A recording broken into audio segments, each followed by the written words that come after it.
Hello viewers, আপনারা সকলে কেমন আছেন? শুভ দুপুর।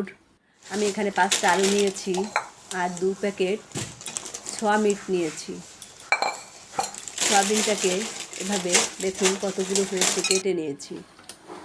আর ফ্রাই প্যানটা গরম করে আমি সয়াবিনটাকে একটু গরম করে নেব। এরপরে আমি ওই গরম ফ্রাই প্যানের উপরই খানিকটা জল দিয়ে দেব। আর আলুটাকে দেখুন এভাবে আমি কেটে নিয়েছি। এখন সয়াবিনটাকে চেপে চেপে ধুয়ে নিয়েছি আর লবণ, হলুদ আর মরিচের সামান্য গুঁড়া দিয়ে ভালো করে মেখে নিয়েছি। এখন কড়াইতে তেল গরম করে আমি সয়াবিনটাকে আস্তে আস্তে কিছুটা সময় ধরে ভেজে নেব। আর দেখুন আমি নিয়েছি কয়েকটা জিরে আর একটু আদা আর জিরেটাকে আমি এভাবে বেটে নিয়েছি।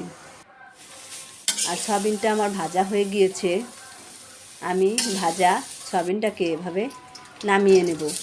কড়াইতে আরেকটু তেল দিয়ে আগে থেকে কেটে রাখা আলুটাকে আমি দিয়ে দেব। এখন আলুটাকে আমি আস্তে আস্তে হলুদ লবণ দিয়ে ভালো করে লাল করে ভেজে নেব। কিছুটা সময় পরে আমি দিয়ে দেব কাঁচামরিচ আর আদা আর জিরে একসাথে বেটে রেখেছিলাম।